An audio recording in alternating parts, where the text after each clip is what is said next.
सबको जय मसीह की। मेरे प्रियो, आज मैं आप लोगों के बीच में एक ऐसे व्यक्ति की गवाही लेकर आया हूँ जिनको हम सब ने बचपन में टीवी पर देखा होगा और लोगों की वो फेवरेट भी रह चुकी होंगी। हाँ मेरे प्रियो, मैं बात कर रहा हूँ एक्ट्रेस वैष्णवी की। शक्तिमान सीरियल में गीता विश्वास के नाम से जानी जाती थी ये। आज हम उनके जीवन की अद्भुत गवाही को सुनेंगे कि कैसे उन्होंने अपने जीवन में जीवित प्रभु यीशु मसीह को स्वीकारा। आइए हम देखते हैं। थैंक यू विक्रांत ब्रदर और पास्टर अशोक कि आप लोगों ने मुझे यहाँ पर बुलाया, सारी टीम, और इतना आज सुनहरा मौका दिया इन बच्चों के साथ इंटरैक्ट करने का। और कुछ दिल से भी बच्चे हैं यहाँ पे आप सबको मैं बधाई देना चाहती हूँ कि आप लोग इतने अपने यंग एज में यहाँ आकर इकट्ठे होकर प्रभु की आराधना और स्तुति कर रहे, उनके बारे में सीख रहे। हमारे समय में हमें ये नहीं मिला था, मिलता तो शायद बहुत सारी चीज़ों से हम नहीं गुजरते। वैसे आप सब बैठ सकते हो प्लीज़, सॉरी।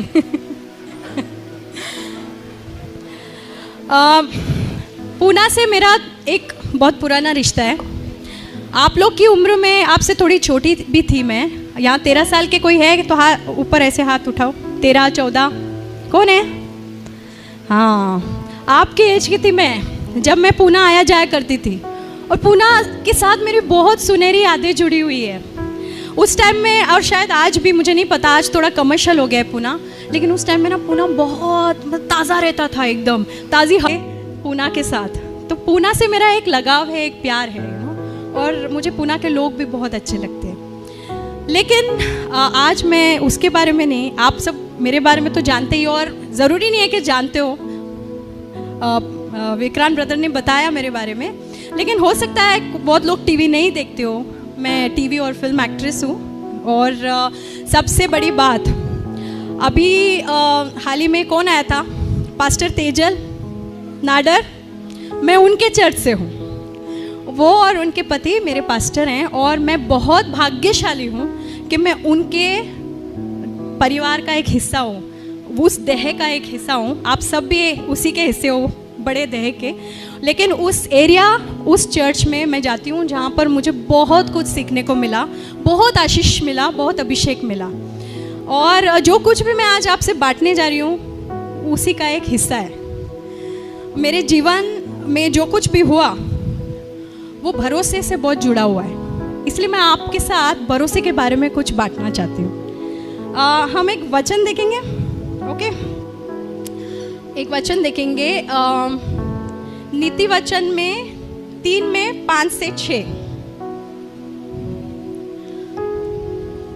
हिंदी में कोई बोल सकता है क्या? माइक पर कोई ट्रांसलेट कर सकता है हिंदी में?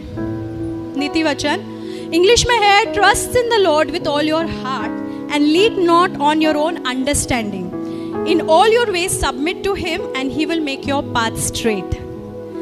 इसका मतलब है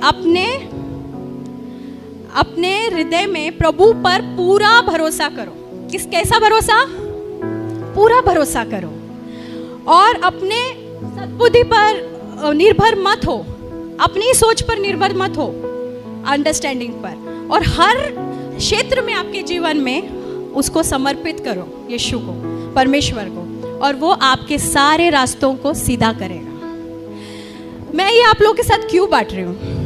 क्योंकि अभी आप में से कई लोगों की अभी शुरुआत है सफ़र की, और इस सफ़र में सबसे ज़्यादा आपको ज़रूरत पड़ने वाली है भरोसे की। क्योंकि मेरी जो शुरुआत हुई थी वो आप ही के उम्र से भी कम उम्र में मेरी शुरुआत हुई थी प्रभु के साथ, एक बहुत ही अनोखे तरीके से। और एक वचन है मेरे जीवन में जिसने मुझे आज यहाँ लाकर खड़ा किया है, और वो वचन भी हम देखेंगे आगे। लेकिन भरोसा मतलब क्या है? भरोसा हम जानते, हम एक पत्नी अपने पति पर भरोसा करती, पति अपने पत्नी पर भरोसा, ज़रूरी है कि नहीं? यहाँ जितनी पत्नियां हैं मानती है क्या बिना भरोसे के रिश्ता होता है किसी के पास ऐसा रिश्ता बिना भरोसे के? हम भरोसा करते तो ही रिश्ता कायम होता है। तो भरोसा बहुत ज़रूरी है, लेकिन सही मायने में बाइबल के अनुसार भरोसा क्या है? एक बच्चा, एक पेड़ पर एक छोटा सा बच्चा बैठा है और उसकी छोटा बच्चा और उसके माँ बाप नीचे खड़े हुए, माँ या बाप, वो सोचता नहीं है कि अब मैं अब जंप करूँगा तो मैं नीचे गिरूँगा। उसको पूरा भरोसा है कि उसके माँ या बाप उसे अपने इसमें ले लेंगे। वो ज़्यादा सोचता नहीं है। उस तरह का भरोसा, उस तरह का भरोसा बाइबल उसके बारे में बात करता है, एक बच्चे के जैसे। यीशु ने कहा ना, जब तक तुम बच्चों की तरह नहीं बनोगे तुम परमेश्वर के राज्य में प्रवेश नहीं कर सकते। क्यों ऐसा बोला? क्योंकि वहाँ पे भरोसे की जरूरत होती है, और वो भरोसा एक बच्चा करता है अपने माँ बाप पे। सोचता नहीं है अरे थोड़ा सा इधर हो गया तो मैं गिर जाऊंगा, उधर हो गया। वो अपने आप को छोड़ देता है अपने माता पिता के हाथों में। वो माता पिता जो फिर भी पूरे सिद्ध नहीं है, हो सकता है वो चूक जाए, तो हमारा परमेश्वर कितना सिद्ध है ना? आमेन। ओके, आप मेरे साथ आमेन बोलना, नहीं तो थोड़ा मुझे भी उत्साहित की जरूरत है, उत्साहित की। तो हमारा परमेश्वर कितना कितना महान है और हम कितना अपने आप को उसके अंदर छोड़ सकते हैं, उस तरह का भरोसा। और एक भरोसे का एक और उदाहरण देती हूँ। आप उस चेयर पे बैठे हो ब्रदर, आपको 3-4 चीज़ को ऐसे पकड़ने की ज़रूरत पड़ रही क्या? क्यों? क्योंकि वो आपका पूरा बोझ ले पा रहा है, करेक्ट? उस तरह का भरोसा यीशु परमेश्वर में कि ये काफ़ी है मेरे लिए, मैं गिरूंगा नहीं। अब आप सोचो कि मैं क्यों इस बात को आपसे बांट रही हूँ, क्योंकि ये मेरे गवाही से बहुत जुड़ा हुआ है। मेरा पूरा जीवन इस भरोसे पे ही टिका हुआ है आज तक। एक और वचन देखेंगे हम, मत्ती की किताब 6:33, मत्ती 6:33। परमेश्वर के राज्य को खोजो, सत्य को खोजो, और तुम्हारी सारी जरूरतें पूरी होंगी। क्या होगी? पूरी होंगी। अगर आप मेरे पूरे जीवन को एक छोटे से इसमें डालना चाहते हो वचन में, तो वो ये है, परमेश्वर के राज्य को खोजना, उसके सत्य को खोजना। अब मेरी शुरुआत कहाँ पर हुई? मैं कभी एक्टर नहीं बनना चाहती थी। आप हैरान होंगे, आपको लगता होगा ये बचपन से ही सपने देखती होगी एक्टर बनने का, इसलिए एक्टर बन गई। मैं आप लोग से इसलिए बांट रही हूँ क्योंकि कभी कभी हम सोचते कि हमारे जीवन में ऐसा होना चाहिए, लेकिन परमेश्वर की योजना आपके लिए उससे बेहतर होगी अगर आप उस पर भरोसा करोगे तो। किस तरह का भरोसा? वो बच्चे की तरह। किस तरह का भरोसा? उस कुर्सी पे बैठने वाला भरोसा, अपने जीवन की गाड़ी का ड्राइवर उसे बनाना। आमेन। तो मेरी शुरुआत जब हुई, मैं बहुत छोटी थी, 11 साल के एज में। मैं अन्य जाति से आती हूँ। 11 साल के एज में मेरे को बहुत सारे सवाल आ गए कि बहुत सारे भगवान हैं, बहुत सारे देवी देवता है, तो सच्चा परमेश्वर कौन है? वो मेरे 11 साल के एज में मेरे माइंड में आना शुरू हुआ कि हम यहाँ पर है क्यों? हम खाते पीते, शादी करते, बच्चे होते, फिर वो भी बड़े हो जाते, फिर उनका हम देखते, इंश्योरेंस करते, ये करते, वो करते, फिर हम भी चले जाते। मकसद क्या है जीवन का? ये 11 साल की एज में है ना। यहाँ पे बहुत सारे ऐसे होंगे, है कि नहीं? आपको भी बहुत कम उम्र में ये बात आई होगी माइंड में, क्योंकि ये बात है ना, प्रभु ने हमारे लिए एक योजना बनाई, इसलिए वो हमारे माइंड में वो चीज़ आती है, क्योंकि वो हमें कहीं ले जाना चाह रहा है। और उस वक्त मुझे यीशु के बारे में कुछ भी नहीं पता था। मैं उस मार्ग में चल ही नहीं रही थी और ना ही मुझे इंटरेस्ट था। मैं सच कह रही हूँ आपको, मैं बहुत ही साधारण इंसान हूँ, आप ही की तरह, सब कमजोरियों के साथ। मैं वैसे ही थी जैसे आप हो, वैसे ही हूँ। तो मेरे को यीशु में जाना ही नहीं था। मेरे को चिढ़ आती थी एक्चुअली यीशु के नाम से, और कोई मुझे बोलता बाइबल पढ़ो तो मैं बोलती थी नहीं चाहिए, ऐसी थी मैं। लेकिन बाकी सब पढ़ती थी मैं, 6 बार मैंने पढ़ लिया बाकी सब किताबें। क्यों? मुझे इंटरेस्ट था जानने के लिए सच्चा परमेश्वर कौन है, सच्चा परमेश्वर कौन। एक दिन मैं बहुत ही निराश हो गई। मैं टेरेस पर गई, अपने बिल्डिंग के, वो बंगला था हैदराबाद में, बाजू वाले के बंगले में। हम लोग के पास बंगला भी नहीं था, हम लोग छोटे से घर में रहते थे। तो वो बंगले पे गई और मैंने फूट फूट के रोना शुरू किया। हमारे लाइफ में वैसे भी बहुत प्रॉब्लम्स चल रही थी। फूट फूट के रोना शुरू किया और मैंने बोला, तू कौन है, तू मुझे बता, मैं जानना चाहती हूँ तू कौन है। ऐसे आसमान को देख के मैंने बोला, तू अदृश्य परमेश्वर, मैं नहीं जानती तू कौन है, पर तू मुझे बता। मैं तेरे को कोई नाम नहीं देती, कोई धर्म नहीं देती हूँ, बट तू मुझे अपने आप को प्रकट कर, मैं सब कुछ तेरे हाथों में छोड़ती हूँ। अब आगे क्या होगा तू ही देख ले, तू मुझे बता तू कौन है, बस।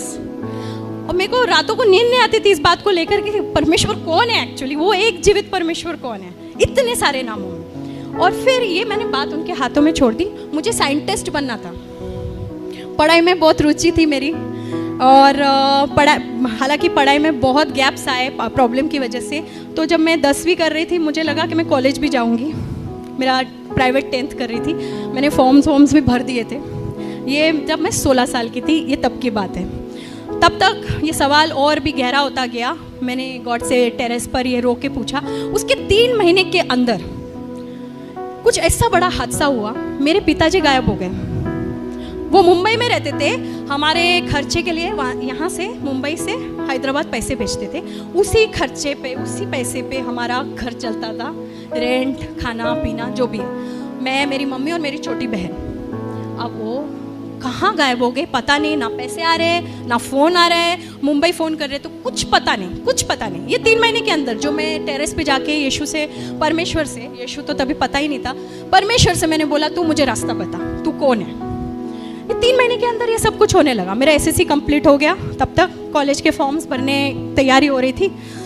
इतने में ये हुआ, मम्मी बोली चलो मुंबई चलते, देखना पड़ेगा किधर है वो, वरना हम लोग गुजारा कैसे करेंगे, कोई नहीं हमारी मदद करने वाला, कोई भी नहीं। क्योंकि मम्मी भी बहुत गरीब परिवार से आती थी, तो डैडी थोड़े से पैसे वाले थे, लेकिन उनके भी बहुत सारे लिटिगेशन प्रॉब्लम्स, ये वो बहुत कुछ चल रहा था हमारे जीवन में। तो चलो हम मुंबई चलते। तो मुंबई आए हम लोग, ढूंढने लगे, उधार के पैसे लेके आए किसी से, ढूंढने लगे। एक छोटे से लॉज में ठहरे, आज भी वो लॉज वैसे के वैसा ही है उधर, airport palace, Santa cruise east में। अभी भी मैं जाके पिक्चर्स निकाल के लाई वहाँ पे। हाँ, इट्स जस्ट लाइक दैट। कुछ बना नहीं, पेंटिंग नहीं हुई उस बिल्डिंग की ठीक से, वैसे के वैसे ही इतने सालों में। मैं 16 साल की थी तभी। तो उस लॉज में हम लोग ठहरे थे। 10-11 दिन ऐसे ही निकल गए, डैडी मिले ही नहीं। जिधर जिधर हम जाके ढूंढ सकते थे सब जगह ढूंढा, किधर भी नहीं मिले। मम्मी ने बाद में हमको बताया कि उसने सोचा पैसे ख़त्म हो गए, अगले दिन खाने के पैसे नहीं, 4 दिन होटल के पैसे नहीं भरे थे हम लोगों ने। होटल वालों को पता नहीं था, नहीं तो हमारा बोरिया बिस्तर बाहर कर देते, हमको फेंक देते थे बाहर। वो अभी तक मम्मी ने उनको बताया नहीं था कि हमारे पास पैसे नहीं। उनको लगा अब तक दिया है तो दे देंगे आगे। फिर मम्मी ने बताया कि उन्होंने प्लानिंग बनाई थी हमें जहर देकर हमको ख़त्म करना, खुद भी ले लेती थी अगले दिन, ऐसा उनका प्लान था। लेकिन उन्होंने सुना था यीशु के बारे में, बहुत पहले वो यीशु को मानती थी, लेकिन पूरा सब छोड़ छाड़ चुकी थी। और अब उन्होंने सुना था एक चर्च के बारे में, तो वो बोली कि चलो चलते। तो मैंने बोला मेरे को नहीं आना है, मैं क्यों आऊँ, मेरे को ये कौन है ये परमेश्वर, मेरे को नहीं पता, ये खुद सूली पर है, ये मेरी क्या मदद करेगा, ऐसा मैं सोचती थी। और बोले नहीं तुम चलो, तुम लोग को मैं अकेला नहीं छोड़ सकती है।